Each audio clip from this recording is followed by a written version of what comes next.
I met a gypsy.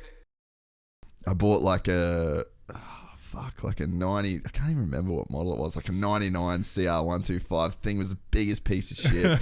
And so it took me like so long to actually have like a nice bike. So I think now I'm just making up for it. Yeah. Like I'm absolutely. overcompensating for all the shit I couldn't have as a kid. Well, that's it. And like that, like I said, which is probably your whole YouTube channel. Oh, exactly. Yeah, exactly. So like, and just on the riding side of things, like I only started riding this year, and like I said to you sort of before we started, like I got a bunch of mates I met through sort of the car world and riding a few Harleys and stuff like that, and I saw they were all riding dirt bikes like out on the sort of Adelaide Hills area and all that sort of stuff, and I was like, fuck yeah, I want to do that. I want in. And they were like, you got a bike? And I'm like, nah. And then just started sending me all these bikes, and I was like, oh shit, I don't know what to get. And then they're like, oh, this is our mate's bike, he's out here riding with us now, killer bike, got it for sale, Husky like 501 FE or something like that. And I was like, my cousin's got one of them. I was like, yeah, I've ridden that. That's a cool bike. Sweet. And I was like, tell him I'll buy it. And then I bought it. And they're like, you need to get this, you need to get this. And then, and then I went on my first ride with him, and we did like 150K loop. Oh, sick. And it was awesome, but I was rinsed. Like I was I was cooked. I was like, oh yeah, I've been riding my I'm pretty fit. I play footy. Played footy, and I've been riding my e-bike a heap out at all the bike parks and all that sort of stuff. And I was like, I got on my way back, like I couldn't open my fingers. I was like trying to ride it, got the claw. I was like, holy hell. I'm like, and I had my watch on as well, and like it sort of said I burned like 2,000 calories, and I was like, this is awesome. I said, I was like, I'll just write it off as I'm trying to get fit. And, getting the forearm strength up because, I need to mark footies and all that sort of stuff. So, and then, and I just sort of like, and they're like, oh, because there's a heap of whoops or something like out where we ride, and mainly that's sort of all it is. There's a bit of a trail on the side if you wanted to go out, all single trail, like through Walker Flat, and I can't even remember the trails, but I was just like, a couple of boys have ridden Fink and all that sort of stuff, they're wild, like they know how to ride, and I'm like, yeah, you boys just go. I'm at the back. I'm having the fucking best time ever. Just cruising along, and then they sort of watch me and like, oh, you need to set your suspension up. And I'm riding a bike that's set up for an 80 kilo person. Like with all my gear on, I'm probably 120. And it's like, then they're like, oh, you should get these, and started sending me like all these shocks and like track shocks and cone valve forks. So they ended up buying them. Amen. Buying a bit of that shit, and then send them to GRD in Alice, and he set them all up, and it was awesome. Sent it up in like a big case to Alice, and then he sent them back, and then put them in and chalk and shit. I couldn't believe the difference. Crazy difference. It's like, but like this is, I'm like Emma said, what is it? The inner child. Inner child, and just like got all the gear and no idea. That's me, man. Like I'm just, but like now all like, that's how I've like found like the podcast is like, because all my content that I watch now is just like dirt bikes and cars and the average woman every now and then. That's just like, and I was like, what the hell? I was like, this is awesome. And then like, so that's all just, I just watch like dirt bike stuff now, and I fucking love it. And some of the guys I ride with, they're just the best dudes, and it's so far from what I normally do. It is just awesome, and they don't give a fuck that I play football. It's awesome, and like I love hanging out with them. I've met all the family, and now like we just go and do shit together. And it's just, and most of them live in the hills as well, so we're at the pub or going here, and I'm just so far from like the football world, and that's what I love about it. And like I love the lads that are just, they're fucking maniacs. They're just different. Twisted. But I have the best time with them, and and I'm like, that bike is the best thing I've bought in a very, very long time. Just because of the friends I've made and just hanging out. Yeah, they say money can't buy happiness, but you ever seen anyone frown on a 501?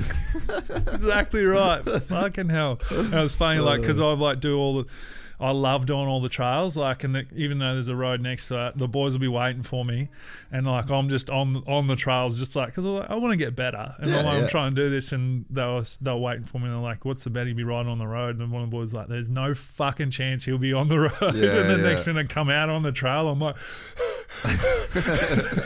it's just like, I fucking love it. Have you big boyed it out? Like you got because you could probably get like taller seat foam. I haven't got the taller seat foam yet. Massive difference. That was the next thing I needed to get. Yeah, and, that'll be a huge difference. Yeah.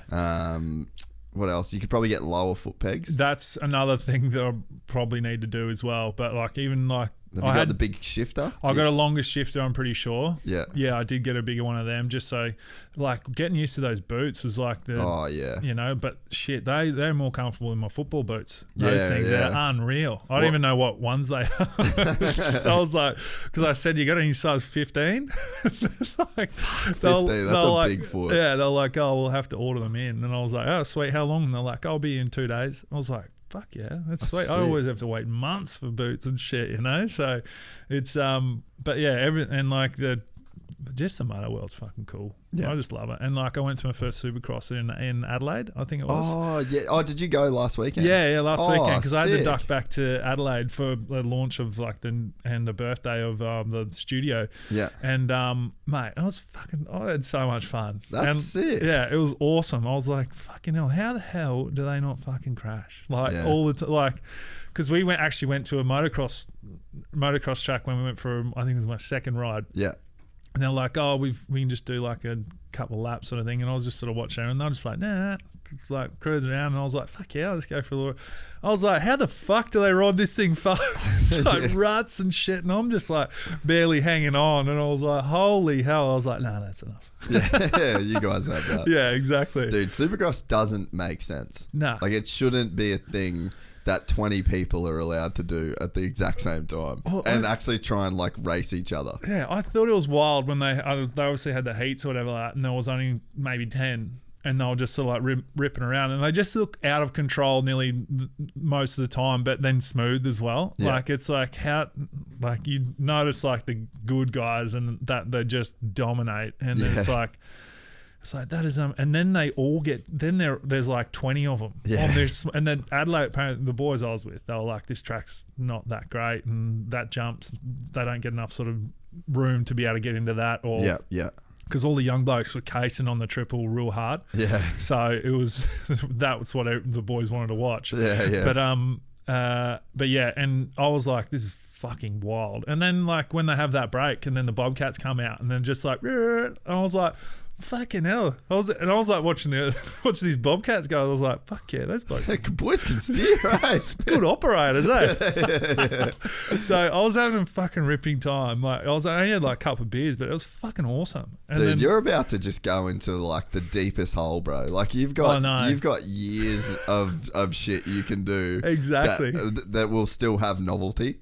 Like, you know, for all of us, like we've been to almost everything. The great thing is it's still awesome. But like you're getting to see shit for the first time and you've not even touched the surface. It's so sick. Well, that's it. Even like touch on the thing like what you said before where it's like I didn't have like that, so now I'm like making up for it. Well, it's like I've always wanted a dirt bike and I was like sitting there umming and ahhing about it and I was like, you know what? Fuck it. I was like, imagine the I'm a superstar. I should have a dirt bike. Yeah, imagine the 14-year-old kid looking at me. Yeah. Like, and he'd kick my ass if I had the money and I didn't buy that, you know, like, and I've got a lot of like few cars and stuff that are like fast and all this sort of stuff and shit I wouldn't even dream of that I'd have, and I'm so grateful that I've been in the position to be able to do and have the things that I've probably spent way too much money on the cars, but at the same time it's like I get so much joy out of doing that stuff and I love it. And I was like, oh, fuck it. Like, I want it. Like, I've got a Harley. And it's like, I don't need that fucking Harley. And it's like, I've got a dirt bike. And it's like, you'll fucking hurt yourself. And it's like, yeah, well, fuck, I could die tomorrow, you know? You know, I could be in a car accident. People die from weird shit. Yeah, exactly. And it's like, well, I don't want to regret that not going out with these boys. And that's what I'm so grateful for, is like those lads to have them. And they're helping me with like the studio that I'm building now because they're all tradies. And they just... Mate, bro, we'll help you. Like, just let us know. Yeah. And they come out and help me, and it's like, that's just like good mates, you know. Like, and that's, you know, and I'm grateful because I bought this fucking dirt bike, and it's just brought me to all these mates that are just fucking good dudes. If you enjoyed this content, please like and subscribe. And to listen to the full 3-hour podcast, search Gypsy Tales in your favorite podcast platform or click the link in the description below. Gypsy Gang.